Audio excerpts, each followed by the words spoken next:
Hello guys, तो मैं हूँ नेहा और मैं आज आपको एक इंसिडेंट बताने वाली हूँ जो मेरे साथ हुआ था। सच में हुआ था।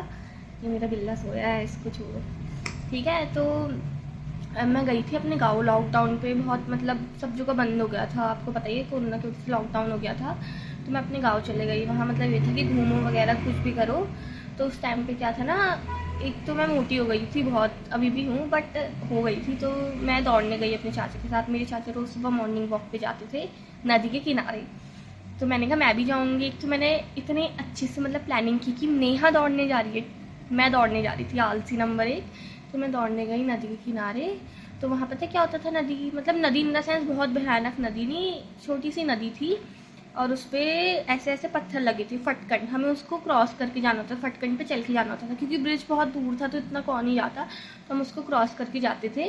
वहाँ पे कोई ग्राउंड टाइप का था नदी के बगल में, ठीक है, तो हम वहाँ दौड़ते थे। तो मैं जब क्रॉस करी थी, मेरे चाचा ने मुझे डांट दिया, नहीं हाँ अच्छे से चल, ऐसे ज़ोर से बोला। तो मैं अचानक से अचक गई, मतलब मैं डर गई। तो वहीं पर ही मुझे लग गया था भूत, पहाड़ में बोलते हैं, छल लग गया था मुझे वहीं पर ही। तो मेरी बहुत तबीयत ख़राब हो गई। एक तो कोरोना का टाइम था तो हमने दिखाया भी नहीं, मतलब क्यों ही दिखाते यार, समझो। तो थोड़ा सा तबीयत वबीयत हो गई, सबको टेंशन हो गई कि कहीं कोरोना तो नहीं हो गया।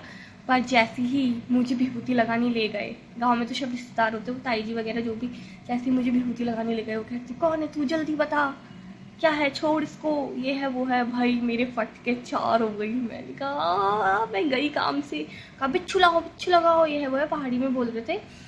तो कहा, तो जैसे उन्होंने कहा अभी सही हो जाएगी, जाके उन्होंने एग्जैक्ट बता दिया ये वहाँ नदी के किनारे गई थी, ये घर को जब आ रही होगी उसको बहुत तबीयत खराब तब सी लगने लग गई होगी, कुछ चलने की पीछे से कुछ एहसास भी हो रहा होगा, ऐसा वैसा।